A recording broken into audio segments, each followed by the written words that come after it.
Gusto ko lang malaman nyo na nawawala na ako ng pag-asa na marirecover ko yan. Kasi sa dami ng chop-chop na yan. So, bakit ba sa tingin ko nangyari yon at kung ano yung pagkukulang ko is doon ako dumaan sa Bulak Road. Sobrang dilim yun. Tingin ko tanga-tanga talaga ako. Ang dami kong pagkukulang, ang dami kong ginawang hindi tama. Kaya nangyari yun sa akin. Naging pabaya ako, naging kampante ako. So, parang wala ako sa sarili, hindi ako nang-ingat, di ko iniisip na madilim doon na pwede may mangyari sa akin. Lalo na wala masyadong dumadaan, lalo pa. So yun guys, time check. It's 3:23 AM. 3:30 na pala. Mali. So, yun guys, what's up sa inyo? Yun, hindi nga tayo makatulog. Pero usually naman gising pa tayo ng ganitong oras talaga. Pero bala ko kasi talaga matulog kasi na maaga. Kasi puyat tayo ng ilang araw na. 2 araw na kasi yung nakalipas. So, 2 araw na tayo ng halos tulog. Padala 2 oras lang. Paidip-idip. Ang video lang na to. Gusto ko lang mag-storytell. Ayun, bago ko pala umpisahan, gusto ko lang malaman nyo na nawawala na ako ng pag-asa na marirecover ko yan. Kasi sa dami ng chop-chop na yan. So, hindi ko na iniisip yung gusto ko na lang mag-move on. Tapos, siyempre, di pa rin naman ako titigil mag-motor. Gusto ko pa rin mag-motor. Pinag-iisipan ko, bibili na tayo ng motor ulit kung sakaling swerte. Diba? Yun. Gusto ko lang mag-storytell at yung mga nangyari. Bakit nangyari yun? Tingin ko tanga-tanga talaga ako. Ang dami kong pagkukulang, ang dami kong ginawang hindi tama. Kaya nangyari yun sa akin. Naging pabaya ako, naging kampante ako. Hindi ako naging responsible na hindi ko inisip na mamahalin na yung... Dahil, sabihin nyo mayabang ako. Pero totoo naman, malaki na yung nagastos ko doon. Kasi baga, sinasabi nga ng iba, talaga pinag-joyride mo lang, pinag-daily mo lang. Oo, kasi gusto ko siyang gamitin, masarap siya gamitin. Diba? Bakit mo siya itatambay lang? Hindi naman siyempre sa pagmamayabang yun dahil kasi yun lang naman motor ko eh.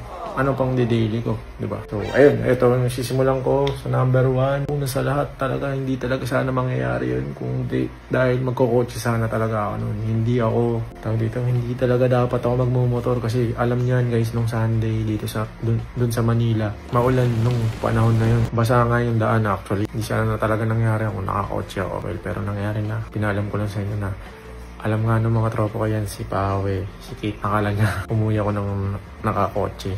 Kaya nagulat siya nung naagaw daw yung motor ko sa balita. Ayun.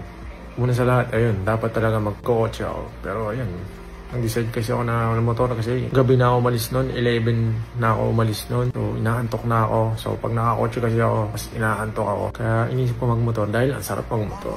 Lalo na yung ginagamit natin yung motor, di ba? Ang sarap bigay nun.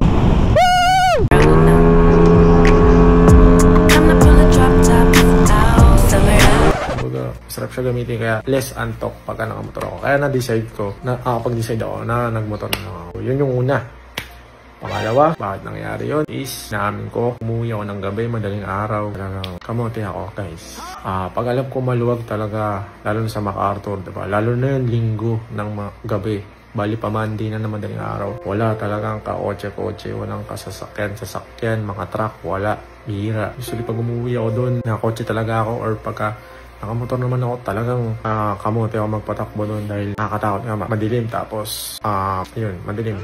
Pwede may mangyari talaga sa'yo pag hindi ka paspas doon. Hindi ko in-encourage kayo, no? Huwag yung paspas kayo doon. Basta mag-ingat lang kayo. Kasi kahit naman sa comment section nung pinost ko, nakikita ko pag doon daw sila nagdadrive, talagang paspas sila kasi nga natatakot sila sa mga pwede mangyari. Yung time na yun, Di talaga ako nag-walwal no. Kumbaga ako pa kasi pag gumamit ako, walwal talaga ako lalo na pag alam kong open, ganong kaluwag. Lalo na ng time na yun, wala masyadong sasakyan. Free talaga ako mag-walwal no. Mag-gaspol. Pero tataka talaga ako nung time na yun. Chill lang ako magpatakbo kasi una sa lahat, basa din yung daan. Tapos, yun. Sa chill lang talaga ako nung time na yun. Kasi parang inaantok ako yun. Tapos dinadama ko lang yung throttle, gano'n. Dinadama ko lang yung hangin. Relax lang. Tapos, yun. Kaya nangyari ako kasi doon ako magpatakbo, babagal. So baka tiktikan ako, nasundan ako. So kaya mangingat kayo. Next, pangatlo. Bakit ba sa tingin ko nangyari yon at kung ano yung pagkukulang ko is doon ako dumaan sa Bulak Road. Sobrang dilim yun eh. Siguro mga 1 kilometro yun na patagos ng Malhacan Road. Kumbaga parang shortcut kasi yun eh. Well, kaya siguro doon ako nakadaan kasi parang nakaprogram yung utak ko na pag nakasasakyan kasi ako doon ako dumadaan. Dahil alam mo yun ng mga taga doon, maraming truck pag tuwing weekends kahit gabi. I mean weekdays kahit gabi. Kaya pag doon ka dumaan sa may stoplight, pakanan, galing ka MacArthur, pakanan ng Malacan, sobrang traffic. Kaya talagang mapapadaan ka doon sa shortcut na sa nililikuan ko. So parang wala ako sa sarili, hindi ako nag-ingat, hindi ko iniisip na madilim doon na pwede may mangyari sa akin. Lalo na wala masyadong dumadaan, lalo na paggabi. Nakamotor pa ako. Yun.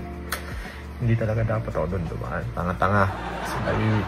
Yun. Tapos next, pang-apat, na ba sa tingin ko yung pagkukulang ko? Ayun, katangahan ko. Overall to, hindi to tungkol doon sa araw na na-hold up ako. Ito yung pang overall. Kaya kung nanonood kayo, makinig kayo. Sa dami ng pyesa na nilagay ko doon, yung iba mahal din talaga. Magkano lang yung GP extra or hindi ko ginawa. Tinamad ako, binaliwala ako yung silbi niya. GP extra or basta mga pang depensa sa mga ganun, anti-theft. Binaliwala ako. Lalo na sa akin, di susi yung motor ko, hindi siya keyless. 2021 model. Yun yung pagkakamali ko. So, sana ako meron nun. Pagkalayo nila, kung may kill switch, pwede kong patayin. Kahit siguro makalayo sila ng isang kilometro. Ganun. Yun yung pagkukulang ko. Totoo lang, nakita ko na yun na halos kasabay ko sila bago pa lumiko doon.